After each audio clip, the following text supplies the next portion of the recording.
के पापा कहता, हमरा सैया जी के चाचा कहता कि लड़का तोहरे के पापा कहता, हमरा सैया जी के चाचा कहता।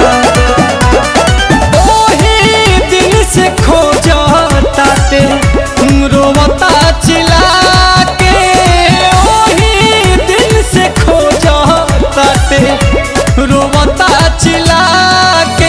सोझा सा बकाई साफा कहता, लड़का तोहरे के पापा कहता कि हमरा सैया जी के चाचा कहता कि लड़का तोहरे के पापा कहता।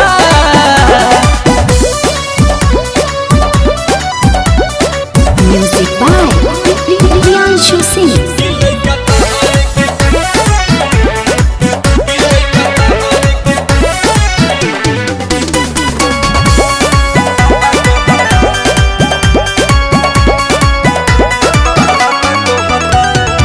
केतन मनाई दूध पीली धराई तनिको नहीं चुपाला हो। सासु ननद गोतिन देवर के छोड़ा सैया के कोहरा न जाला हो। केतन मनाई दूध पीली धराई तनिको नहीं चुपाला हो।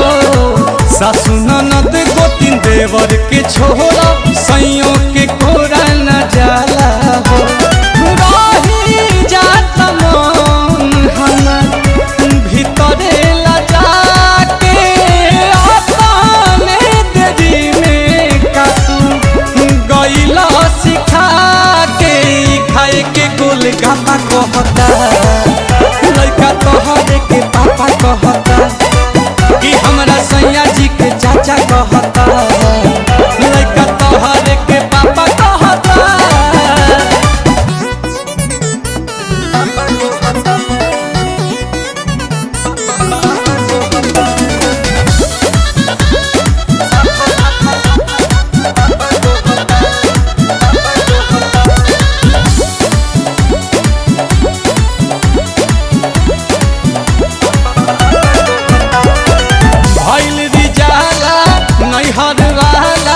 लागता कि भेद खोलवाई हो। विपत के घड़ी गोविंद खड़ा ही कहरी, लगे पिया से पिटवाई हो। भइल रिजाला नैहर वाला, लागता भेद खोलवाई हो। विपत के घड़ी रोशन खड़ा ही कहरी, लगे पिया से पिटवाई हो।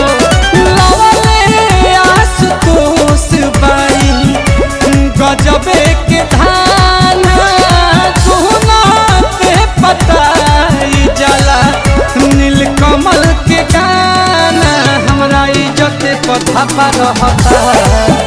लड़का तोहरे के पापा कहता कि सोझा सा बकाई साफा कहता, लड़का तोहरे के पापा कहता।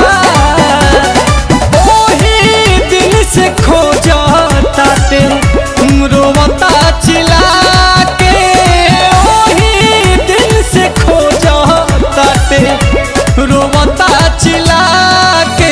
सोझा सा बकाई साफा कहता, लड़का तोहरे के पापा कहता कि हमरा सैया जी के चाचा कहता।